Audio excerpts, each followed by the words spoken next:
Boa noite, boa noite. Agora sim, Boa noite. estamos, estamos todos por aqui. Deixa-me só fazer-te esta reintrodução que fiz há pouco. Sim. Estávamos aqui com estas questões técnicas. Eu estou aqui hoje com o João Almeida, que está a representar a revista Minerva Universitária. É um projeto super interessante, que vamos apresentar hoje sobre conteúdos universitários, não só investigações, ensaios, enfim, o João vai esclarecer-nos melhor sobre este projeto da revista Minerva. Vamos falar dos objetivos de curto, médio e longo prazo deste projeto, da revista, e mais uma vez comigo tenho aqui o João Almeida, em representação da revista. Boa noite, João. Olá, Ana. Olha, muito obrigado pela ideia. Muito obrigado por mais um dos teus lives, que têm sido populares, têm sido muito interessantes sempre. E sempre com a tua curiosidade a domar a conversa. Pessoalmente acho-os muito interessantes, em geral. Agradeço a atenção dada ao projeto da Revista Minerva Universitária, que foi um projeto que teve início há cerca de um ano. Teve início em janeiro de 2022. Começou mais ou menos no programa de Teoria e Literatura e começou a ser concebido inicialmente por mim e pelo Tomás Ferreira, que está aqui presente. O Tomás, depois, devido a indisponibilidades pessoais, que ele aliás, hoje está a viver na Arménia, não teve disponibilidade para continuar com o projeto, de modo que fiquei eu e mais alguns colegas de teoria e literatura, alguns amigos pessoais e uma série de gente interessada na pluralidade universitária, ficámos a cargo da revista. E a revista trata-se de um site, não é uma revista de formato físico. É um website muito mais barato do que papel, claro. Já agora, e dado que somos de facto uma publicação muito plural e a concorrência, seja lá o que isso for, não é para nós mal-vinda, mas sim bem-vinda, deixem-me divulgar aqui para o público em geral, para ficarem a saber que o custo de ter um website online com domínio próprio e com boa quantidade de armazenamento, etc., não anda muito longe dos 100 euros por ano, ou talvez até menos. 100 euros por ano é uma coisa acessível para tanto para pequenas coletividades de pessoas, como para até mesmo para pessoas individuais. Suponho que um sem-abrigo, a partir de esmolas, conseguisse ter um website. Se conseguisse recolher 100 esmolas de 1 euro, o que não é difícil para um sem-abrigo. Portanto, e fica a sugestão, semabrigo.pt ou coisa do género. Quem estiver nessa situação, quiser abrir um site, pode fazê-lo. Mas isto é uma boa notícia. Ter um site é, de facto, qualquer grupo de pessoas ou qualquer pessoa em nome individual pode facilmente ter um website. Agora, não é Fica a só ter um sugestão. website. Diz? Fica a sugestão. Sim, fica. E não só do semabrigo.pt, mas do que quer que queiram. É, de facto, muito acessível em termos económicos. Claro que depois, além dos termos económicos, há a produção de conteúdo, né?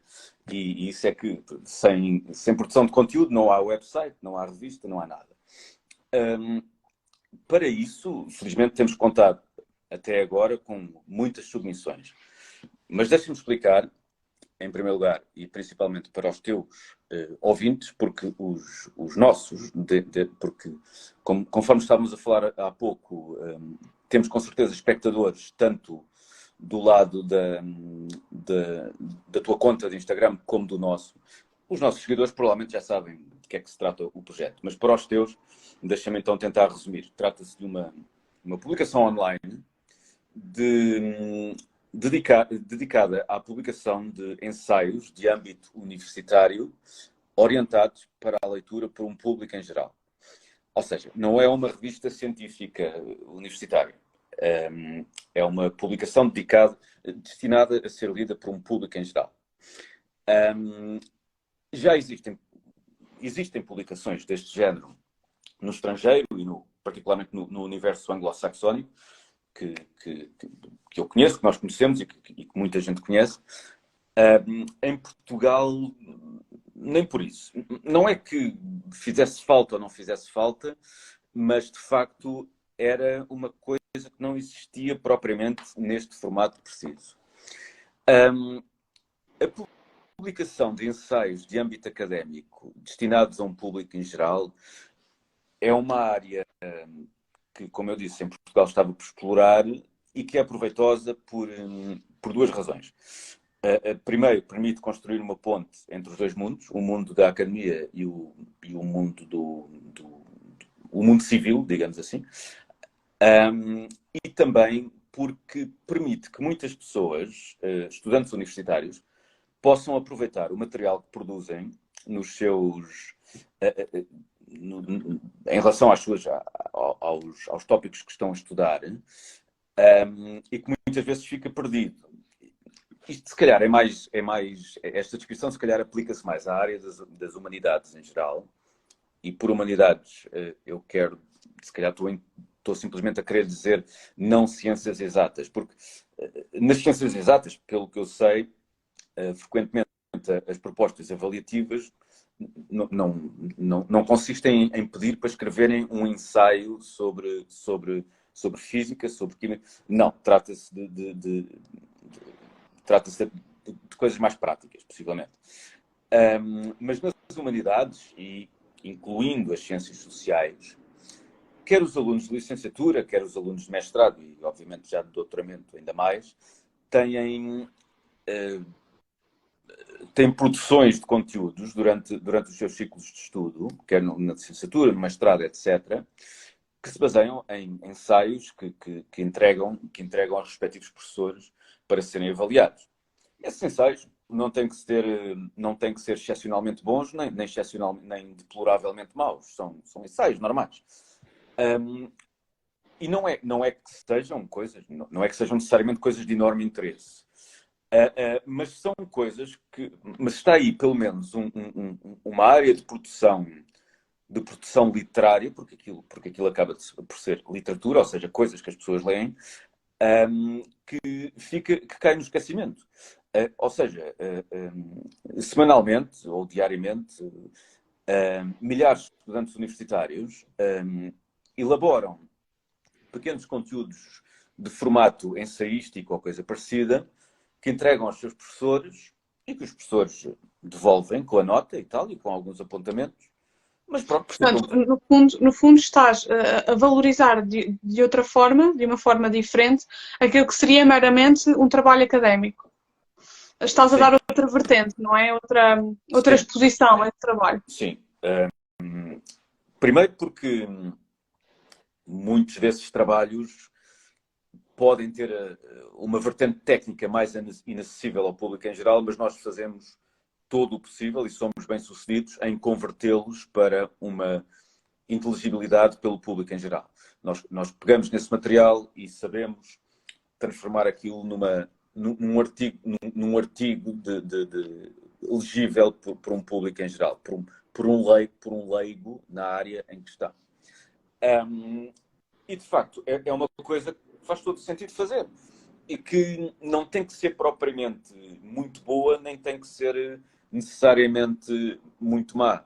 Qualquer aluno universitário minimamente competente consegue produzir um conteúdo ensaístico sobre a área de estudo que está a trabalhar, com o mínimo de interesse. Aliás, se calhar mais de interesse, muitas vezes, dado que os alunos estão a aprender, se calhar esse conteúdo acaba por ser, muitas vezes, mais de interesse para um público em geral, desde que convenientemente adaptado, do que de interesse para professores que regularmente leem conteúdos do género. Portanto, nós quisemos aproveitar essa área, esse filão, essa área por explorar. Era uma coisa que não existia em Portugal.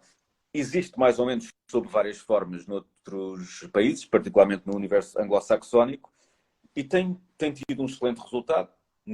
Recebemos muitas submissões, continuamos a receber. Neste momento estamos a publicar 2 inéditos por semana, quer de alunos, quer de investigadores, quer de professores até. Ainda hoje publicámos um ensaio de 2 professores, mas que neste registro que eu estou a descrever, de acessibilidade ao público em geral, estas distinções de posição hierárquica dentro da universidade são irrelevantes. Portanto, nós publicamos alunos, como publicamos investigadores, como publicamos professores. Também podemos publicar os chamados contínuos ou funcionários, não sei se ainda se diz assim, se eles quiserem submeter, tanto faz. Aliás, nem sequer é preciso pertencer a uma universidade para fazer submissões, mas sim saber escrever algo neste registro de que a que nos estamos a referir. De facto, é muito importante essa nova vertente que dá a estes trabalhos universitários. Eu acredito também que os alunos se sintam até bastante valorizados quando veem o seu trabalho exposto de uma forma não académica, uma forma até, eu não diria formal, com uma certa dose de formalidade. Enfim, é uma revista universitária, tem o seu quê de formal, mas também, ao mesmo tempo, num formato acessível e que permite que qualquer leitor leigo tenha acesso a este conteúdo, não é? Porque, no fundo, acaba por ser uma revista também muito de caráter cultural, não é? Nós, para além deste lado académico, pelo que eu tenho acompanhado, tem uma vertente cultural muito, muito vincada, muito marcada. E isso é, de facto, muito interessante, porque nos permite a todos, quem está fora do meio académico, também ter acesso não só àquilo que se trabalha efetivamente na faculdade, mas também outro tipo de conteúdo que muitas vezes não teríamos, talvez, tanta acessibilidade como temos através da revista, não é? Por cultural queres dizer artes e letras, é isso? Sim, há artes no geral, letras, também letras quase obrigatoriamente, mas sim. Por questões artísticas e literárias, sim. Não, é que às vezes as pessoas não sabem disto, mas na universidade, particularmente nas humanidades, há um debate e sempre houve sobre o significado do conceito e da palavra cultura. Okay? Cultura pode ser muita coisa. É um tema, de facto, muito interessante a explorar. Se puderes só, pelo menos, dar aqui um exemplo, algo básico. Bom, cultura... O significado habitual do termo cultura entre nós quer dizer coisas artísticas elevadas com as quais nos elevamos e não sei o quê. Mas cultura pode querer dizer muita coisa. Num significado mais cru, quer dizer simplesmente modos de vida. Por isso falamos da cultura maori, da cultura irlandesa, da cultura portuguesa, etc. Depois existem as grandes produções culturais, e aqui já queremos dizer artístico-eruditas das culturas. E isso leva a que tenhamos um Ministério da Cultura. E o Ministério da Cultura tanto se encarrega da tentativa de preservação de modos de vida tradicionais, como da preservação do património erudito e do fomento das artes e letras, tanto na vertente popular como na vertente erudita. É absolutamente lógico que penses isso, que a revista pode ser descrita como uma revista cultural, mas, por outro lado, existem grandes diferenças. Repara, nós, nesta revista, como já deves ter reparado, nós não costumamos dizer... Por exemplo, há um site que é um site fantástico e de enorme sucesso, que é a Comunidade de Cultura e Arte. Ok? Isso pode dizer, isso é um site cultural. Eles fazem coisas do género, dizem, olha, para a semana vai haver o concerto dos Sisters of Mercy. Agora está aqui esta peça de teatro, etc. Bom, nós não fazemos isso. Nós realmente não nos interessa muito o que é que se está a passar em termos... Ou seja, aquela questão de hoje vou sair, o que é que há para ver, etc. Não, nós não temos essa... Isto é bastante evidente, não temos essa costela na nossa atividade. Agora, o que fazemos é tratar de temas que têm a ver com coisas que se parecem com aquilo que chamamos cultura, ou cultura no sentido de produção de artes e letras erudita ou popular, ou culturas no sentido curiosidades antropológicas, psicológicas, sociológicas, etc. Mas pronto, seguramente admitirás que há aqui uma diferençazita, né? De Claro, uma sim, publicação. claro. E aliás, há muitas publicações, e ainda bem que há, online, no universo português, desse tipo, revista cultural. Há várias, agora não estou a lembrar, há uma mag.pt, a Comunidade de Cultura e Arte, enfim, uma data delas, que se dedicam a música, livros, essa é uma espécie de suplemento Foi. Y, uma espécie de suplemento Y do público em várias versões. Nós não somos isso. Nós somos, e nunca foi a ideia sermos isso, de, de, Foi. de Deixa-me. pensarmos o que é que se está a passar agora. Não. A ideia sempre foi uma reflexão, um reflexo do que se está a passar agora nas universidades e a ligação possível, e há sempre uma ligação possível com o mundo civil, digamos assim. Não, eu queria fazer-te este agradecimento porque, de facto, da mesma maneira que eu faço talvez esta confusão em relação aos termos e aquilo a que chamamos cultura, não é? De facto, há, este, há esta separação, portanto, humildemente eu agradeço este esclarecimento, talvez da mesma maneira que eu faço erroneamente esta confusão, outras pessoas farão, Não, portanto é mas sempre bom. é uma confusão legítima porque há áreas de sobreposição, sem dúvida. Certo, certo. A comunidade de cultura e arte, a comunidade de cultura e arte, ou a revista MAG, ou agora me estou a lembrar de outras, mas há vários sites, também publicam ensaios e críticas sobre temas culturais e nós também. Mas certo, não é certo. isso, não é esse o nosso começo, o começo do nosso projeto, nem o meio, nem o fim, mas há áreas de sobreposição, sem dúvida. Mas agradeço este esclarecimento, até porque, tanto para mim será importante, como já tinha dito, para outras pessoas também o será, e é importante fazer esta separação do conteúdo da revista Minerva para outros tipos de conteúdo, que de facto tenha essa ideia de uma maior exposição do que está a acontecer agora Sim. no país. É Portanto, normal, são os magazines culturais. exato, Aliás, eu exato. creio que todas as câmaras municipais e coisas assim têm uma coisa do tipo, uma publicação da própria casa das câmaras municipais, que é o magazine cultural do que se está a passar culturalmente no Conselho, etc. Exato. Isso é tudo ótimo, mas, como disse, há sobreposição. Quer Claro que dizer, sim. basta pensar qual é a sobreposição entre um magazine cultural desses e a Universidade de Aveiro. Quer dizer, há algumas sobreposições, mas não é a mesma coisa, Certo. por exemplo. Voltando outra vez um bocadinho à revista.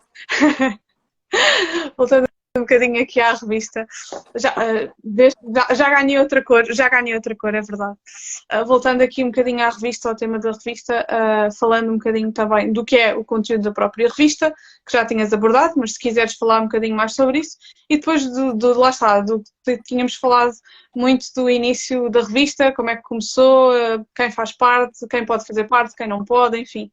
Direcionar aqui novamente outra vez.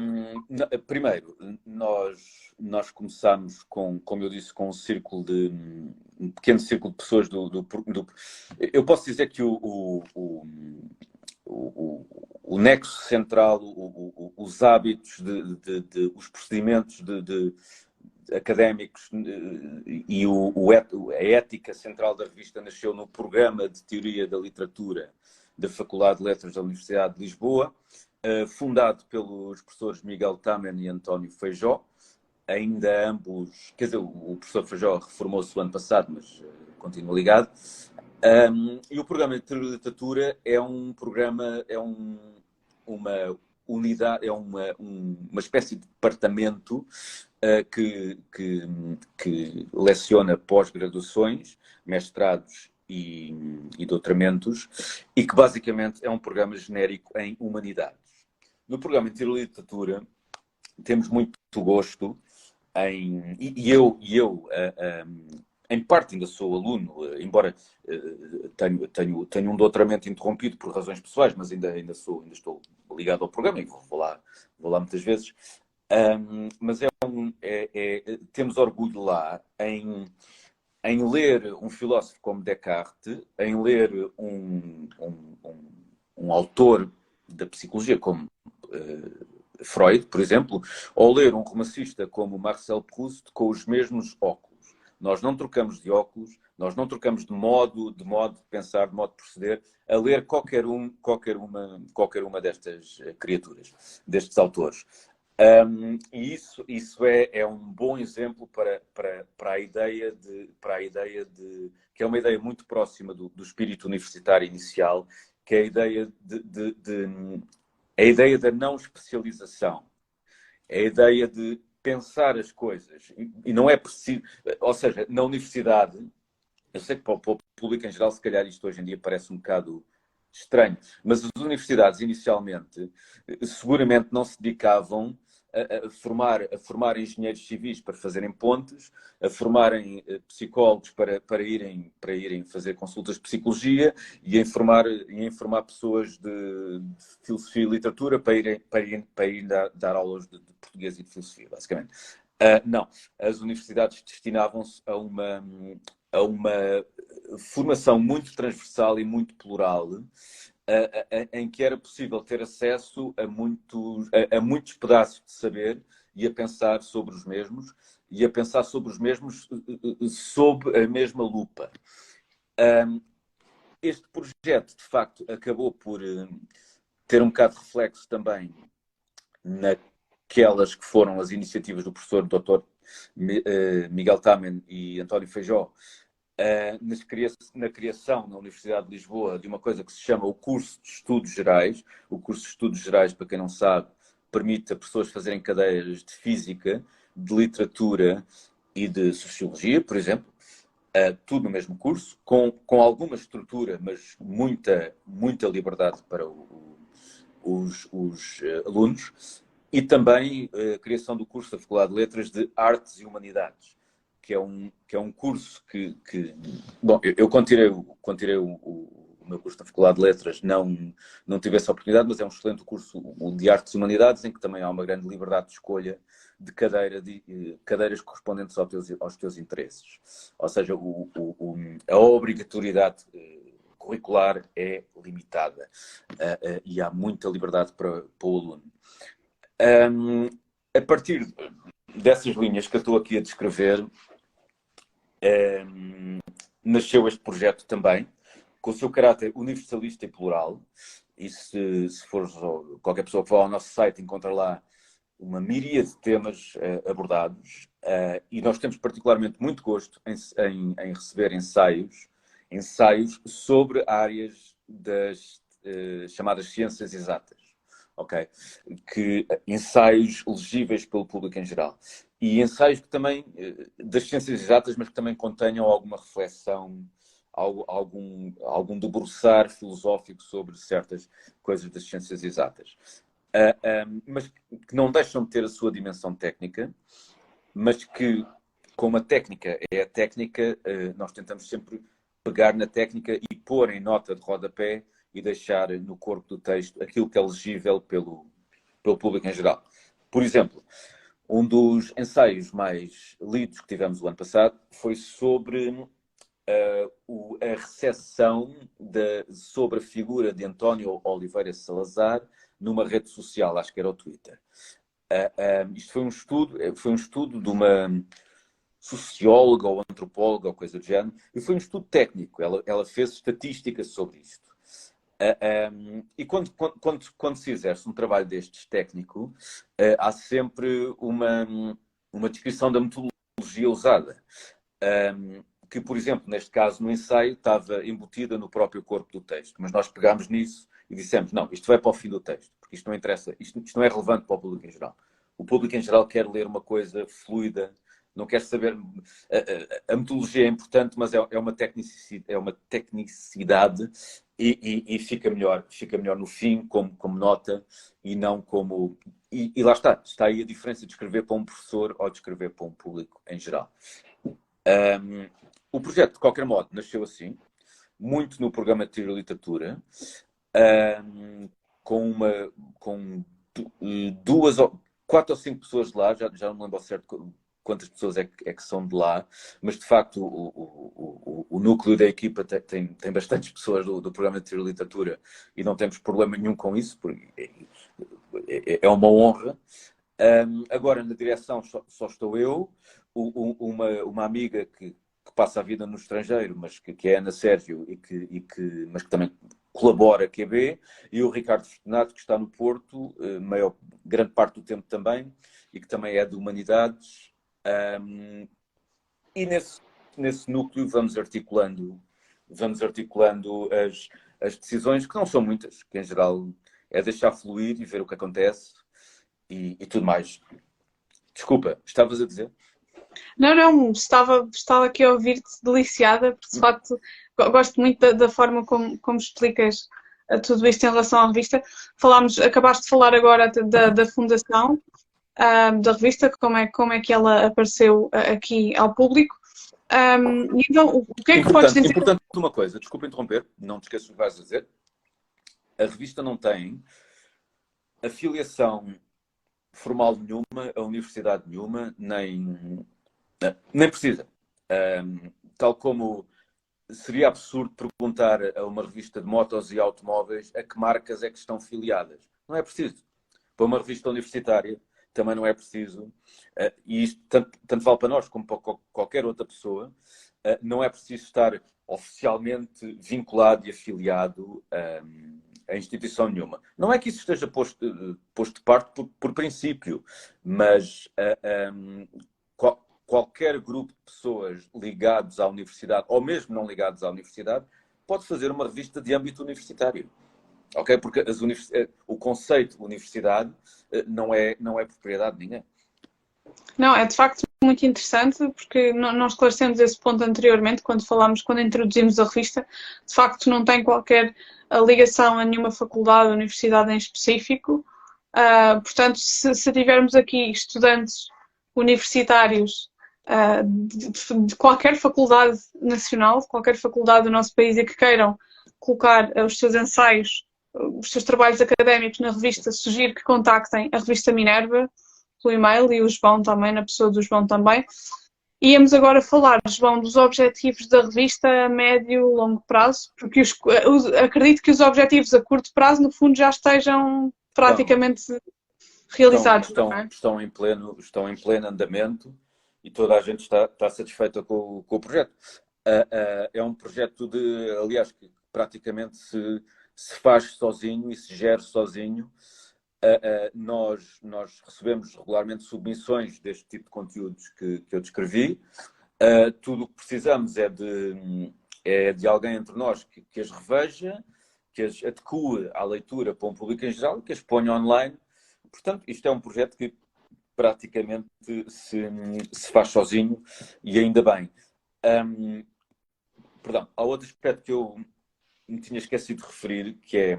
Aspecto não, mas parte da história, que é... Inicialmente, de facto, quando inauguramos isto, pensámos em que este fosse um projeto uma possível revista de estudantes da Universidade de Lisboa, ou coisa do género.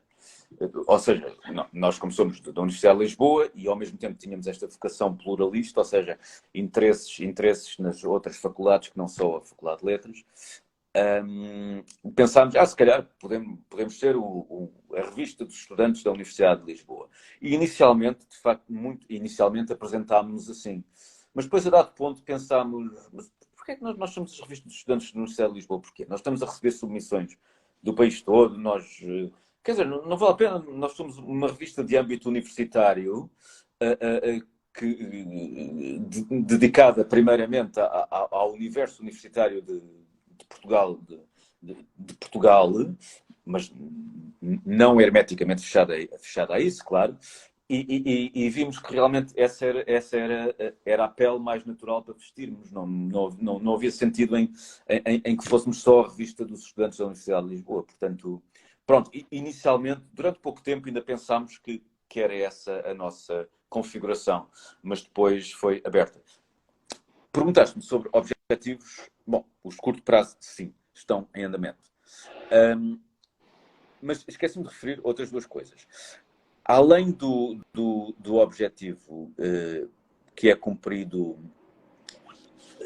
de publicação de ensaios, e foi muito com isso que nós iniciámos a atividade, há outros dois objetivos que se juntaram e que fazem e que fazem parte da vida institucional de uma publicação online, quer se queira, quer não. Nós temos publicação diária de aquilo que regularmente chamamos partilhas nas redes sociais, que versam em geral. O que é uma partilha nas redes sociais? É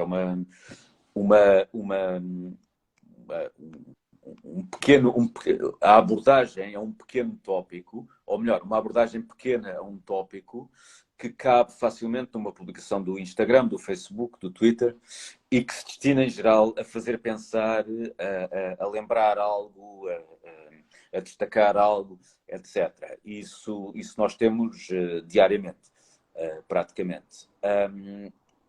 Essas publicações permitem que nascem do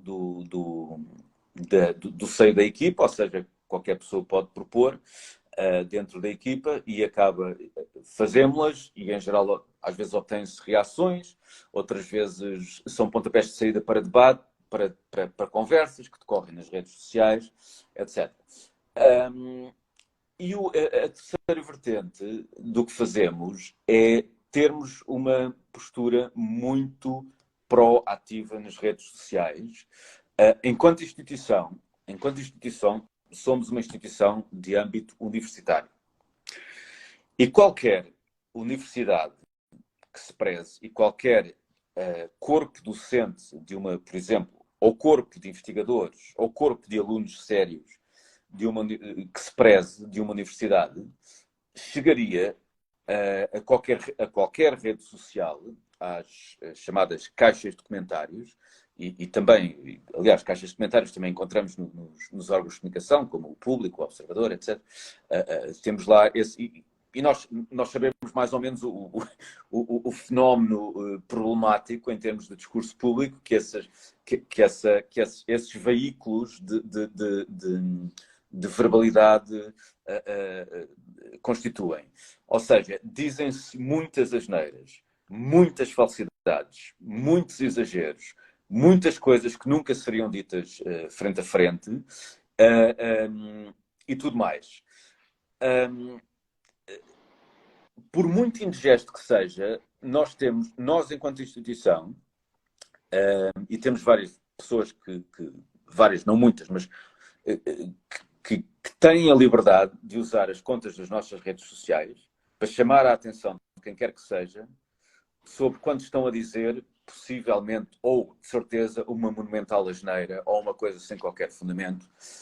Isto é o que se faz nas universidades também.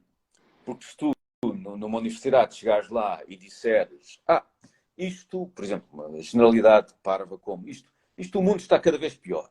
Uma coisa assim. Bom, o professor ou o colega, se for sério, ou o investigador, ou seja, quem for, dir-te-á, mas o que é que queres dizer com isso? Estás a falar do quê? Etc, etc, etc. Portanto, é muito isso que fazemos.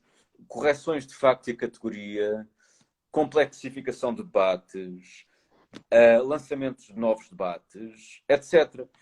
E é uma coisa, essa terceira vertente da nossa existência, recapitulando a publicação de ensaios legíveis para um público em geral, segundo, a partilha diária de conteúdos, de curiosidades, conteúdos pequenos, relacionados também de âmbito universitário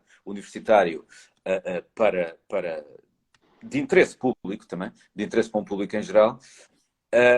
E terceiro, a intervenção proativa no universo, por vezes deplorável, do lixo que se escreve nas redes sociais e que é seguramente um universo, como todos sabemos, em que muita gente com juízo não quer sequer chegar perto, e com razão.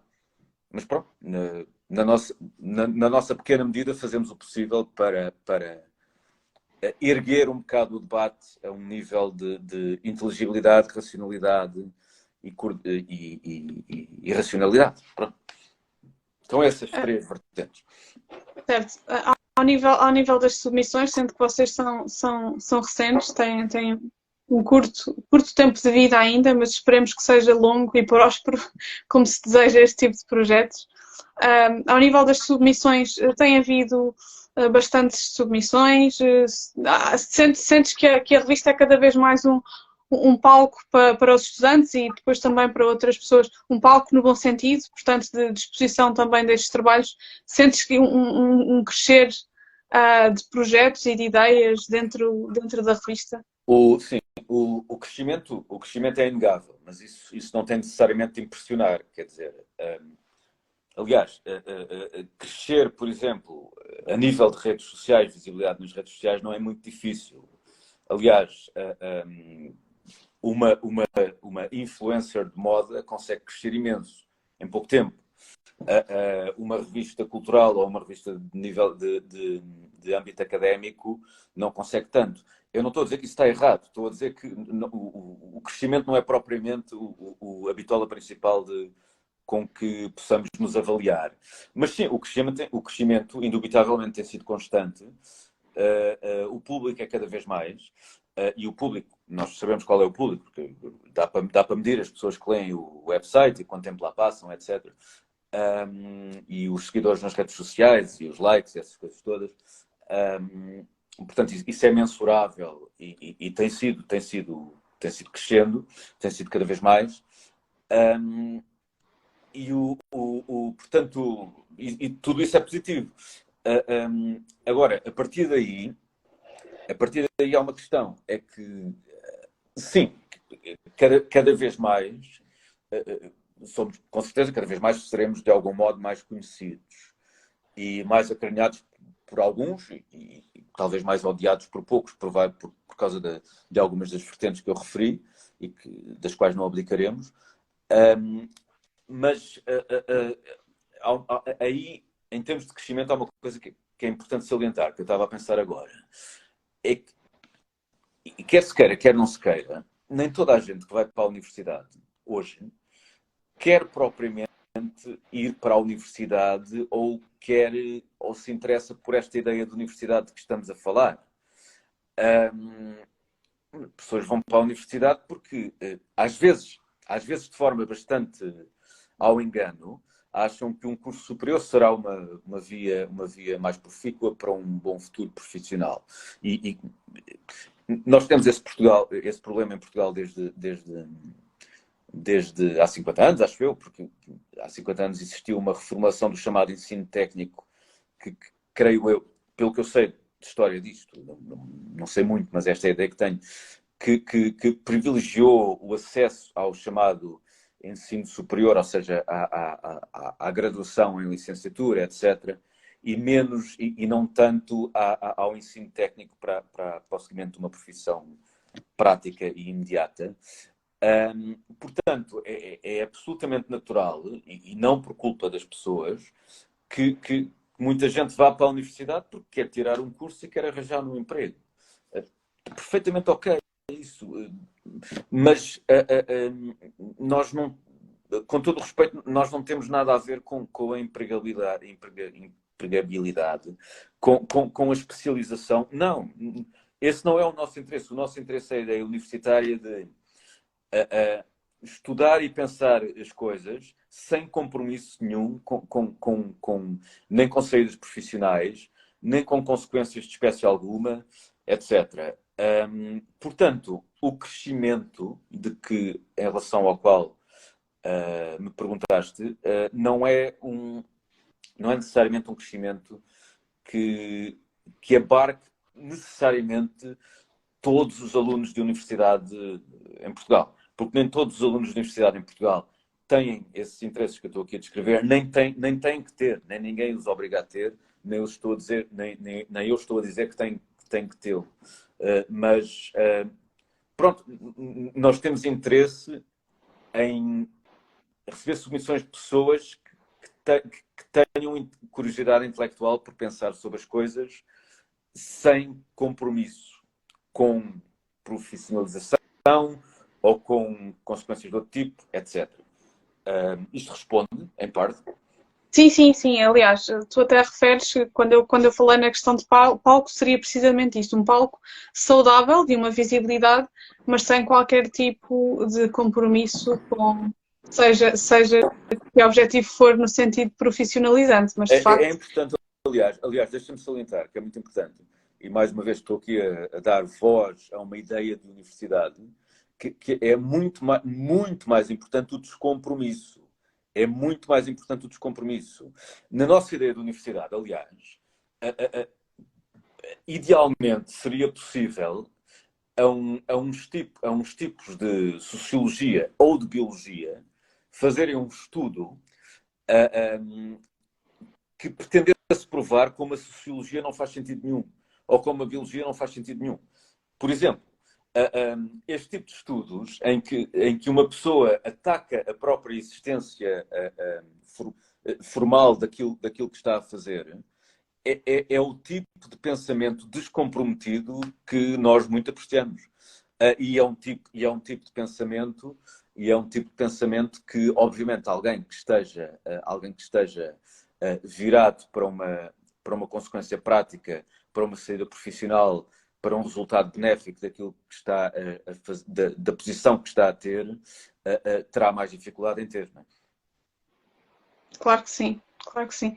João, deixa-me só fazer aqui, pedir-te duas coisas, que já estamos nos últimos minutos da nossa live. Recapitula, por favor, que tipo de conteúdo é que pode ser submetido e de que forma é que ele pode ser submetido, por que canais é que é possível fazê-lo. Ora bem, nós temos os canais nas redes sociais e temos o e-mail que é geral@revistaminerva.pt. O tipo de conteúdo, nós temos 3 géneros de conteúdo.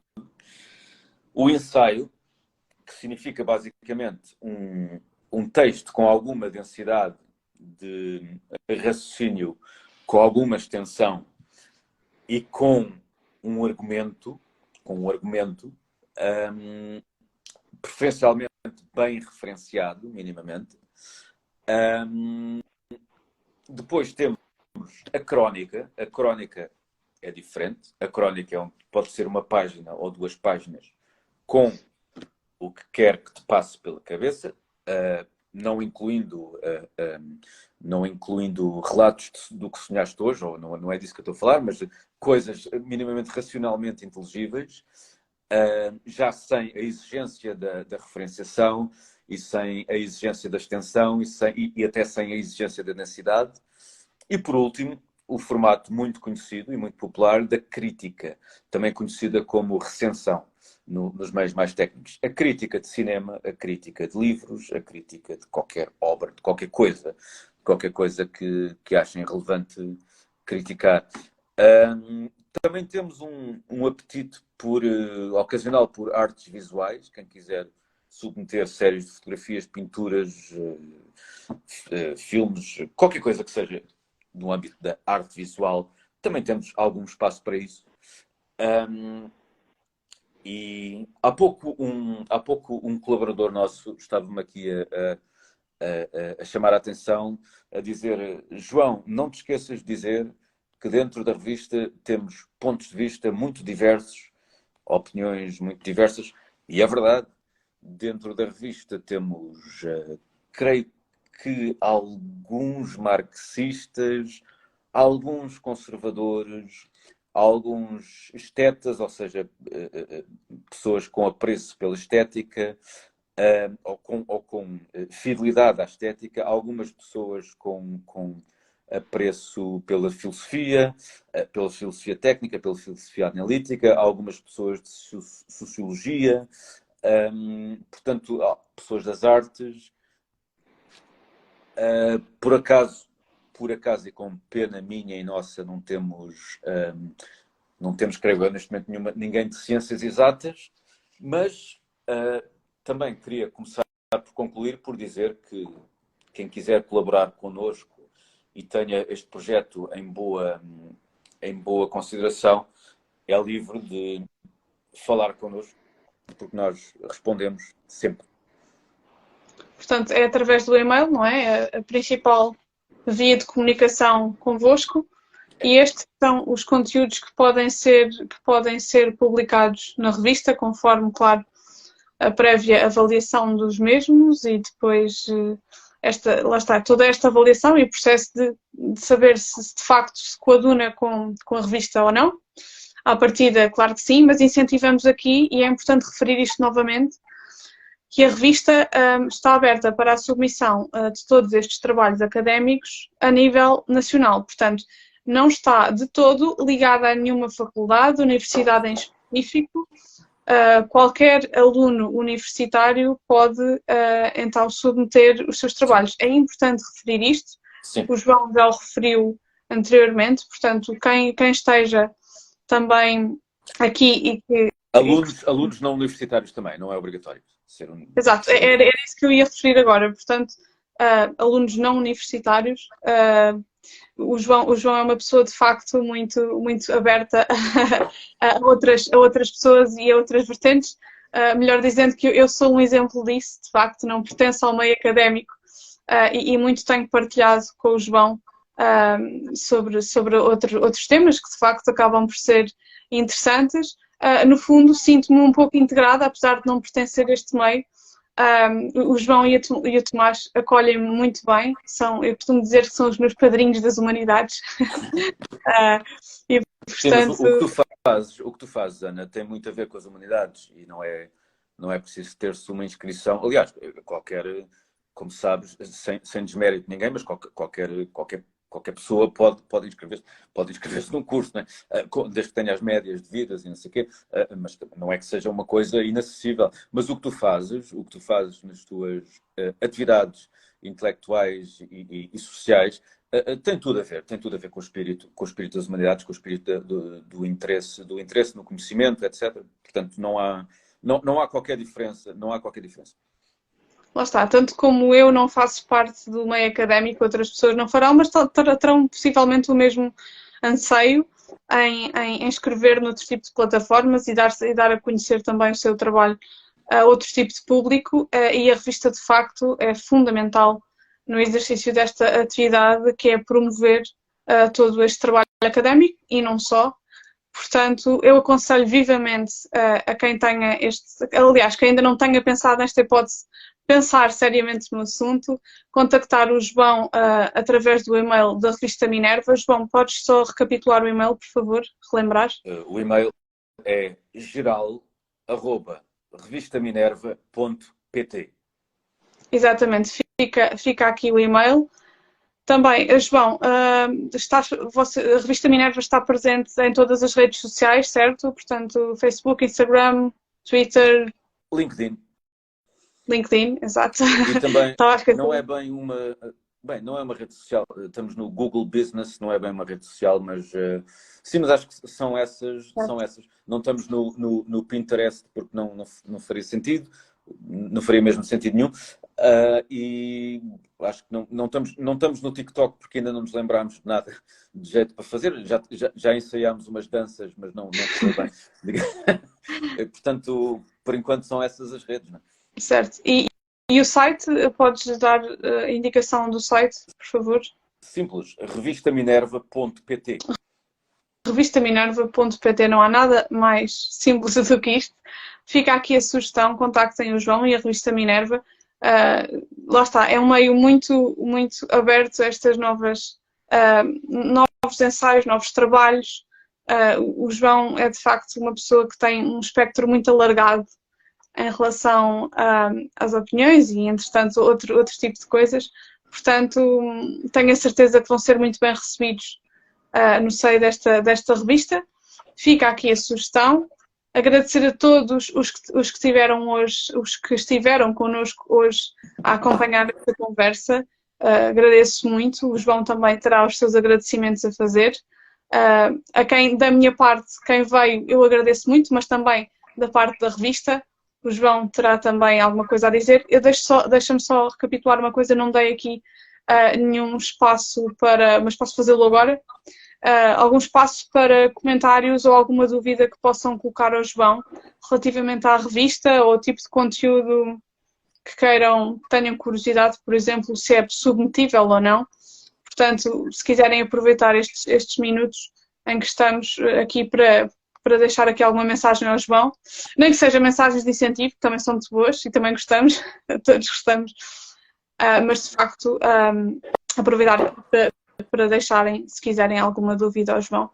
Mas João, não sei se queres dar umas palavras finais neste término desta conversa? Em relação a comentários a favor, contra ou indiferentes, sim, estamos sempre abertos e, conforme a medida das nossas possibilidades, temos o gosto, a paixão e a caridade cristã de responder a todos, sejam de que tipo forem. Portanto, sintam-se sempre completamente à vontade para nos contactar sob qualquer via que seja. Eu quero agradecer primeiro a toda a tua atividade, Ana Vieira e Vicente, que tens desenvolvido, primeiramente, partindo de apetites e gostos pessoais, mas de uma frescura muito boa. Porque nota-se que estes lives e os conteúdos que partilhas nas redes sociais é por gosto, é por paixão também, e quem faz assim não se cansa, como toda a gente sabe. Portanto, isso é ótimo. És uma entrevistadora de talento, como já sabes, como já várias pessoas te disseram. Inclusive eu, o Tomás Ferreira, também, com certeza, já todos dissemos isto. Agradeço teres-te lembrado da revista para que de facto foi possível fazer aqui um pequeno live sobre esta entidade. Espero que já tenhas mais lives alinhavados, mentalmente ou formalmente. Espero que sim. Creio que não terás dificuldade em arranjar mais, sempre mais combustível para estes teus lives, que são fantásticos. Eu tento acompanhá-los, às vezes só os acompanho depois, não em direto, mas a coisa fica sempre gravada, não é? E podemos sempre ir lá espreitar. Agradeço-te a ti. Posso dizer também que agradeço muito a todas as pessoas, às cento e tal pessoas, acho que cento e tal pessoas que desde há um ano para cá submeteram coisas e aliás, devo salientar que a quantidade de submissões que foram rejeitadas é muito pequena, é muito pequena. Acho que só tivemos 2 submissões que foram rejeitadas porque de facto não tinham a ver com o projeto de todo. Mas de resto, as cento e tal submissões que recebemos desde que iniciámos há cerca de um ano foram aceitos. Queria agradecer muito a toda essa gente que submeteu essa coisa toda, que nos permite ter um site bonito e bem artilhado, cheio de conteúdos muito plurais, desde as ciências exatas à literatura, filosofia, humanidades, pintura, história da arte, crítica de cinema, etc. Tudo. E agradecer às pessoas que estiveram hoje aqui a ver-me a mim em representação do projeto e a ver a Ana, a mestre de cerimónias. E obrigado a ti, Ana, mais uma vez. Obrigada eu, João. Foi uma conversa de facto muito interessante. Vai mesmo ficar gravada no meu perfil, mas facilmente terão acesso. De qualquer forma, agradeço-te mais uma vez teres aceito este convite. Sabes que nestas questões de português eu fico sempre preocupada porque é possível dizer-se aceitado, ao que parece, ou estou enganada? Estou muito enganada, não sei. Ainda ontem estive a ler sobre o aceitado ou coisa parecida. Como sabes, há um site muito bom que é o Ciberdúvidas, e devo dizer que, já agora, que a maior parte de nós em humanidades sabemos falar corretamente português, em geral de forma irrepreensível, é transversal, mas devo dizer que é mais por instinto, ok? A maior parte das pessoas de humanidades, se lhes fores perguntar então, mas qual é a gramática, não sei o que, a gente fica... portanto, não sei responder. Olha, da minha parte fica aceito, portanto, não, de qualquer forma, obrigado por estares presente aqui, por teres estado aqui connosco. Foi uma conversa extremamente interessante. És um convidado que dá um imenso gosto de falar, tens sempre imensas coisas para partilhar e ensinas-nos